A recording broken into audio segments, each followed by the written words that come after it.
आहात सर्व? मस्त आहात ना? मस्तच राहा. सर्वांना सर्वप्रथम श्री स्वामी समर्थ. तुम्हाला सर्वांना आजचा दिवस खूप छान आनंदाचा आणि आरोग्यदायी जाओ. तर काल तुम्ही बघितलं की लक्ष्मीपूजन कसं मी मांडणी केली होती. दीपोत्सव मी साजरा केला होता महालक्ष्मी आईचा आणि मी जेवढा विचारही केला नव्हता ना त्याच्यापेक्षा खूप अशी सुंदर अशी आपली पूजेची मांडणी झाली होती. तर पूजेची मांडणी जेवढी महत्त्वाची असते ना तेवढीच पूजा आपण जी उत्तर पूजा करतो, पूजा जेव्हा उचलतो तर ती गोष्ट सुद्धा तेवढीच महत्त्वाची असते. कारण कसं आहे ना, आपण पूजा मांडताना आपला उत्साह खूप असतो, कारण आपल्याला सगळी पूजा मांडायची असते, पूजा करायची असते. पण त्यानंतर कसं आहे, मग बरेचशी कामं असतात, बऱ्याच गोष्टी असतात आणि मग दुसऱ्या दिवशी आपण थकलेलो असतो बऱ्यापैकी. आणि जरी थकलेलो जरी नसलो तरी पण मग कधी एकदा सगळं आवरतोय असं सगळं आपल्या डोक्यात असतं, म्हणजे बऱ्याच जणांच्या डोक्यात असतं. तर म्हणून आणि बऱ्याचशा माझ्या ताईंना मैत्रिणींना माहिती सुद्धा नसेल की खरंच पूजा कशी उचलायची असते, कशी स्टेप बाय स्टेप काय गोष्टी करायच्या असतात, काय महत्त्वाचं वाचायचं असतं किंवा काय करायचं असतं आणि त्याच्यानंतर पूजा उचलायची असते.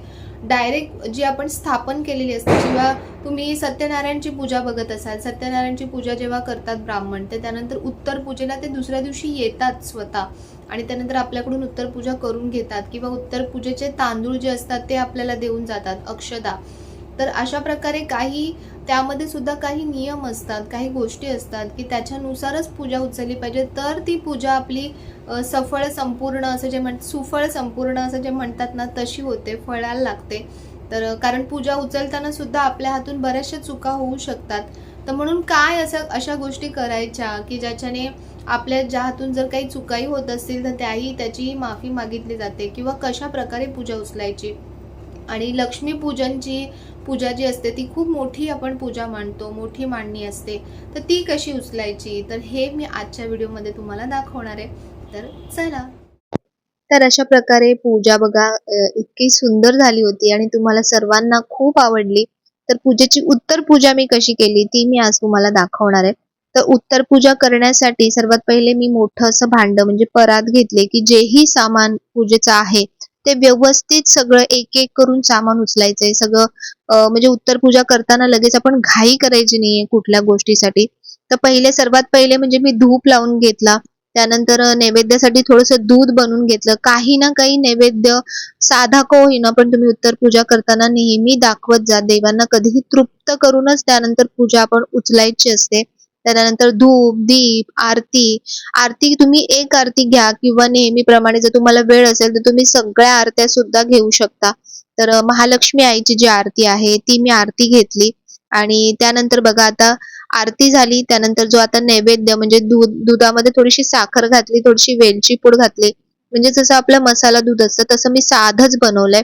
आणि हे जे दूध आपण इथे नैवेद्याला वगैरे दाखवतो, कारण काल कसं सगळ्यांना असं वाटतं की काल जेव्हा आपण लक्ष्मी पूजा केली तर तेव्हा आपण तर भरपूर गोष्टी नैवेद्यासाठी दाखवल्या होत्या. तर म्हणून पुन्हा आता नैवेद्य दाखवायची काय गरज आहे, तर तसं नसतं. जेव्हा पण आपण उत्तर पूजा करतो तर तेव्हा देवांना परत साधंसं का होईना, दूध का होईना पण नैवेद्य नक्की दाखवत जा. तर अशा प्रकारे नैवेद्य दाखवून झाला. अशा प्रकारे ना देवीची पंचोपचार पूजा मी करून घेतली. देवीची कुठलीही पूजा उचलताना पहिले आपल्याला देवीची क्षमा याचना करायची आहे की कळत नकळत चुकून आमच्या हातून काहीही चूक झाली असेल तर त्याच्यासाठी मला माफ कर. जे पण अपराध असतील ते सगळे पोटात घे. तर त्याच्यासाठी ना हे दैवी अपराध क्षमापन स्तोत्र आहे. तर हे जर तुम्ही ऑनलाईन वगैरे चेक केलं ना तर खूप मोठं आहे आणि संस्कृतमध्ये आहे. पण हे जे आपलं पुस्तक आहे श्री दुर्गा सप्तशती मराठीमध्ये, तर त्याच्यामध्ये बघा 94 पानावरती आहे हे. आणि एवढंच आहे आणि खूप सोपं वाचायला आणि समजायला पण खूप सोपं आहे. तर मी ते वाचून दाखवते तुम्हाला.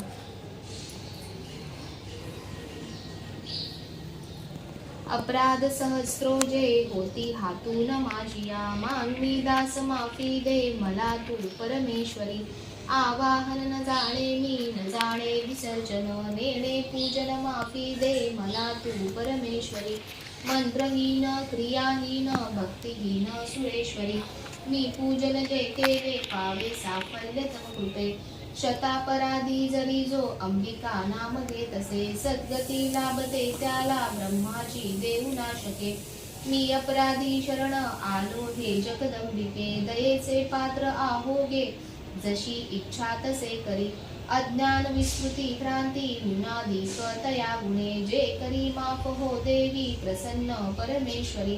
कामेश्वरी जगन्माता सच्चिदानंद विग्रहे माझी पूजा करी गोड तुष्ट हो परमेश्वरी. गुह्यातून अति गुह्य तू माझा जप ऐकहा मज लाभो सिद्धी तुझ्या प्रसादाने सुरेश्वरी. क्षमा प्रार्थना स्तोत्र टीका प्राकृत भावात श्री अच्युत विरचित श्री कुलदेवता चरणार्पणमस्तु. श्री स्वामी चरणार्पणमस्तु. तर जे जे मंत्र स्तोत्र जे आपण पूजा मांडल्यानंतर म्हणतो ना, तर तेही तुम्हाला म्हणायचे आहेत पूजेचं उत्तर पूजा करताना. शक्यतो जे आपलं स्वामींचं असतं ते एक माळ स्वामी समर्थांची मंत्र जप, त्यानंतर देवीचा जो लक्ष्मी गायत्री मंत्र, विष्णू गायत्री मंत्र ते म्हणायचंय. तुम्हाला जसा वेळ असेल तसं तुम्ही, जर वेळ असेल तुम्हाला बऱ्यापैकी, तर जे पण मंत्रस्तोत्र श्री सुक्तम आहे देवीचं ते म्हणायचंय. तर त्यानंतर मी एका उजव्या हातात तांदूळ घेतले आणि त्यानंतर देवीला गाराणं घातलं, की म्हणजे ते क्षमा याचना स्तोत्र तर म्हटलंच, पण तरीही आपल्या शब्दामध्ये देवीला गाराणं घातलं, की ही जी पण माझ्या हातून तोडकी मोडकी जी पण काही सेवा झाली असेल तर ती मान्य करून घे, आणि कळत चुकळत जर माझ्या हातून काहीही चूक झाली असेल पूजा करताना तर ती मला क्षमा कर. असं म्हणून आपण हातामध्ये तांदूळ घ्यायचे आणि ते संपूर्ण आपल्या पूजेवरती टाकायचे, म्हणजे पूजेवरती सोडायचे तांदूळ. जे पण आपण खाली पानांवरती सुद्धा जे देव मांडलेले आहेत तर त्याच्यावरती सुद्धा ते तांदूळ सगळे घालायचे. हळदी कुंकू घालायचे, अक्षता घालायचे, आणि त्यानंतर हळूहळू माता, पहिले मी जो देवीचा मुख्य जो कलश मांडला होता, म्हणजे ज्याच्यावर तुम्हाला मुखवटा दिसतोय देवीचा, तर तो मी पहिले हलवला आणि त्याच्यानंतर मी आता सगळ्या गोष्टी एक एक उचलते. परात यासाठीच घेतली की बघा, एकूण एक गोष्ट तुम्हाला एकाच ठिकाणी व्यवस्थित ठेवता येतात. नंतर हे जे आपण बंडल ठेवतो पूजेला, तर हे आपण तिजोरीमध्ये ठेवायचं. हे वापरू पण शकतो, पुढच्या वर्षी परत सेम तेच नाही वापरायचं. दरवर्षी नवीन बंडल वापरायचं, आणि बंडल जरी नसेल, साधी पैशांची जरी पूजा केली असेल तरी ते तिजोरीमध्ये ठेवायचे. हे जे पण आपण सामान उचलतो ना उत्तर पूजेमध्ये, तर ते व्यवस्थित ठेवलं गेलं पाहिजे. आता जे पण सगळे तांदूळ होते पानांवरती, कलशाच्या खाली, देवीच्या खाली, जेही सगळीकडे अक्षता ठेवल्या होत्या, तर ते तांदूळ सगळे मी म्हणजे सगळं सामान एकंदर मी सगळं वेगवेगळ्या प्लेट्समध्ये काढून घेते, म्हणजे ते सगळं आपल्याला ठेवण्यासाठी बरं पडतं. देवीचा जो गजरा आहे त्याचा सुगंध घ्यायचा, आणि त्यानंतर सगळं निर्माल्य एका प्लेटमध्ये, तांदूळ एका प्लेटमध्ये, बाकी सगळ्या गोष्टी एका प्लेटमध्ये. असं सगळं जर एक स्टेप बाय स्टेप तुम्ही अशी पूजा उचललीत ना, तर बघा तुम्हाला सगळ्या गोष्टी व्यवस्थित ठेवता येतात. आता हे जे पण आपण तांदूळ देवीचे काढलेत, तर हे सुद्धा तुमच्या रोजच्या तांदळामध्ये मिसळायचे आहेत. तुम्ही पक्ष्यांना घालू शकता किंवा तुम्ही याच्यापासून छान खीर बनवू शकता. असे बरेचसे, म्हणजे बऱ्याच गोष्टी आहेत त्याच्यामध्ये. त्यानंतर सगळ्यात शेवटी सर्व उचलल्यानंतर मग मी देवीचा जो कलश आहे मेन तो उचलला. तर बऱ्याच जणांनी विचारलं की ताई हा मुखवटा कुठून आणला, तर अतिशय सुंदर असा हा देवीचा मुखवटा मला, जे आपली मुंबईची महालक्ष्मी देवी आहे ना, तर तिथे मला हा मुखवटा दिसला होता, तिथून मी घेतला होता. आणि हे वस्त्र सुद्धा मी वेगवेगळे तिथूनच घेतलेत. आता मार्गशीर्ष पूजेसाठी मी खरं तर घेतलं होतं, पण माझ्याने काही राहवलं नाही, आणि म्हणून मी लक्ष्मीपूजनच्या वेळेलाच म्हणजे मुखवटा हा लावला होता. पण खूप सुंदर तो मुखवटा दिसत होता तांब्यातलं जे देवीचा. पाणी असतं ना, ते तुम्ही झाडांना टाका पाणी, आणि तुळशीला नाही टाकायचं, दुसऱ्या झाडांना टाकायचं. आणि याच्यामध्ये जे आपण पैसा सुपारी जे ठेवतो ते आपण फ्रीजमध्ये बोलते, तिजोरीमध्ये ठेवू शकतो, किंवा तुम्ही इतर ठिकाणी जिथे देवांचं तुम्ही सामान ठेवता तिथे सेपरेट ठेवायचं. आणि हा जो नारळ आहे देवीचा, तर हा फोडून तुम्ही काही गोड बनवू शकता, किंवा ज्यांना फोडायचा नसेल तर तुम्ही हे नदीमध्ये विसर्जित करू शकता. दोन्ही नारळ, जे पण आपण धनतेरसचा, हा कलशाचा जो ठेवलेले नारळ आहे, हे सगळे तुम्ही प्रसाद पण करू शकता किंवा तुम्ही विसर्जित करू शकता. तर देवीचे कलशावरचे जे पण नारळ आहेत ते शक्यतो मी तरी ते नारळ ना पाण्यातच सोडून देते. मी त्याचं प्रसाद करत नाही. जे नारळ आपण देवांसमोर मांडतो ना त्या नारळांचा प्रसाद करायचा. पण बऱ्याच जणांना तसंही पटत नाही, तर म्हणून म्हटलं की ज्यांना फोडायचं असेल त्यांनी फोडू शकता, किंवा ज्यांना विसर्जित करायचं असेल त्यांनी विसर्जित करू शकता. तर ही बघा ही जी केरसुणी आहे ती मी सांगते की ही तुम्ही जे वापरत असतील तर त्यांनी त्या केरसुणीचा वापर करू शकता किंवा तुम्ही अशीचही ठेवू शकता.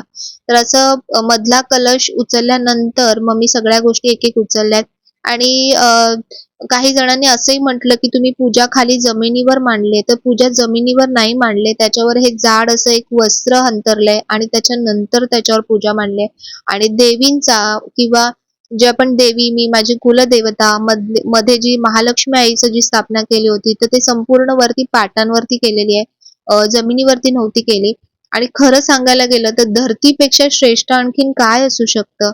तर म्हणून असं माझं मत आहे खरं सांगायला गेलं तर. आणि त्याच्यावर वस्त्र अंथरले आणि एवढी मोठी पूजा आपल्याला एवढा मोठा पाट तर मिळणं मुश्किल होऊन जाईल. हे जे सगळे तांदूळ आपण काढलेत ना पूजेचे, तर हे सगळे तांदूळ आपण तुम्ही जे साठवण्याचे तुमचे तांदूळ असतील तर त्याच्यामध्ये ठेवा किंवा तुमच्या रोजच्या ज्या तांदूळ असेल त्याच्यामध्ये ठेवा. पण आपण विचार करून ठेवायचे, कारण आपले प्रॉब्लेम्स वगैरे असतात तर तेव्हा आपण तेच वापरतो. तर म्हणून शक्यतो सेपरेट ठेवा किंवा तुम्ही पक्ष्यांना खायला घातले तरी चालते. थोडेसे याचले साठवणीमध्ये टाका आणि बाकीचे पक्ष्यांना खायला घाला. आता हे सगळी पूजा माझी अशा प्रकारे उचलून झाली आहे. पण अजून एक महत्त्वाची गोष्ट आहे, तर हे सगळं पहिले मी उचलते आणि त्यानंतर तुम्हाला दाखवते. कालच्या व्हिडिओमध्ये तुमच्या सर्वांच्या खूप छान छान कमेंट्स आलेल्या आहेत आणि मला खूप चांगलं वाटलं तुमच्या कमेंट्स ऐकून. तुम्हा सर्वांना पूजा आवडली, ते सुद्धा खूप चांगलं वाटलं. तर ह्या ज्या समया तुम्ही बऱ्याच जणांनी विचारलं, तर या ज्या समया आहेत त्या समयांचा मी आधीचच व्हिडिओ केला होता की मी धनतेरसच्या वेळेला ही समई घेतली होती. ज्या समया घेतल्या होत्या आणि त्यांची काय प्राईज आहे, कशा भेटल्या, काय सगळे डिटेल्स त्या व्हिडिओमध्ये आहेत. तर तुम्ही धनतेरसला मी जी खरेदी केली होती तो व्हिडिओ बघा. त्यामध्ये तुम्हाला पूर्ण डिटेल्स मिळतील की कुठून, कशा. आणि मी खरं सांगते इतक्या सुंदर समया आहेत की दुसऱ्या दिवशी दुपार झाली तरी त्या समया जळत होत्या. म्हणजे प्रज्वलित होत्या. अजिबात वाती विझल्या नाही, तेल अजिबात गळलं नाही. तर ज्यांनाही घ्यायच्या असतील समया, मी तुम्हाला नक्की रेकमेंड करेन की तुम्ही खरंच घेऊ शकता. इतक्या छान समया आहेत. त्याच्यामध्ये वेगवेगळी साईज सुद्धा असेल त्यांच्याकडे. तर त्या दादांना तुम्ही विचारू शकता. तर त्या म्हणजे तो जो व्हिडिओ आहे ना धनतेरसचा, त्याच्यामध्ये तुम्हाला त्याचे डिटेल्स मिळतील. तर बघा आता पूजेचं सर्व जे पण एकूण एक सामान होतं ते मी सर्व उचललंय. त्यानंतर कधीही पूजेच्या ठिकाणी डायरेक्ट आपण असं पाय ठेवायचं नाही. भले ती जागा पूजेची असो किंवा तुमची वावरण्याची जागा असो, तर तिथे नेहमी ओल्या फडक्याने पूर्ण व्यवस्थित ती जागा पुसून घ्यायची आहे पूजा झाल्यानंतर. आणि त्यानंतर पूजा झालेल्या जागेवरती, केलेल्या जागेवरती नेहमी हळदी कुंकू अर्पण करायचंय. आपली जी अगरबत्ती असते, धूप असतो तो फिरवायचा आहे. त्यानंतर पूजेच्या परत तिथे जागेच्या पाया पडायचंय आणि थोडा वेळ का होईना ज्या आपल्या समया जळत असतील ना, तर थोडा वेळ ठेवा तिथे. जी पण अगरबत्ती तुम्ही लावली आहे ती जळत असेल तर ती थोडा वेळ ठेवा. लगेचच पूजा उचलल्यानंतर लगेचच त्या जागेमध्ये वावर करायचा नाही. थोडा वेळ ती जागा अशा प्रकारे बघा ठेवून द्या. म्हणजे देवी आईचा जो वास आहे ना तो अखंड आपल्या घरामध्ये राहतो. तर अशा प्रकारे मी संपूर्ण पूजेची उत्तर पूजा केली. पूजेची सगळी मांडणी हळूहळू एक स्टेप बाय स्टेप करून आपण उचलायची, जेणेकरून की ज्या सगळ्या वस्तू, ज्या एक वस्तू आपण पूजेमध्ये मांडलेल्या असतात त्या व्यवस्थित उचलल्या जातात. नाहीतर सगळं एकत्र जमा करायचं, मग ते कसंही कुठेही ठेवून द्यायचं, त्यामुळे ती पूजा तेवढी फळत नाही. जेही पूजेचं सामान आपण पूजेमध्ये मांडलेलं आहे ते व्यवस्थितरित्या ठेवलं गेलं पाहिजे पुन्हा. नाहीतर मग आपण सामान उचलतो, मग मुखवटा म्हणा, वस्त्र म्हणा किंवा नारळ म्हणा किंवा प्रसाद म्हणा, तो असाच कुठेही सरास पडलेला असतो आणि मग खूप दिवस झाले की कधी कधी ते खराबही होऊन जातं. त्यानंतर ते शेवटी फेकावं लागतं. तर तसं होऊ नये आणि आपलं जेही आपण इतका आनंदाने, इतक्या भक्तिभावाने आणि इतक्या उत्साहाने आपण जे सगळं सामान पूजेमध्ये वापरलेलं असतं, जी पूजा मांडलेली असते ती तिथपर्यंत पोहोचली पाहिजे चांगल्या प्रकारे. जसं आपल्या घरी एखादा माणूस येतो किंवा पाहुणे येतात, तर पाहुण्यांचं आल्यानंतरचं स्वागत, त्यानंतर त्यांचं राहणं किंवा त्यांचं म्हणजे नंतर आपण त्यांना पोच करतो, तर त्या सगळ्या गोष्टी कशा व्यवस्थित झाल्या तर त्या माणसाला त्या गोष्टीची खुशी वाटते.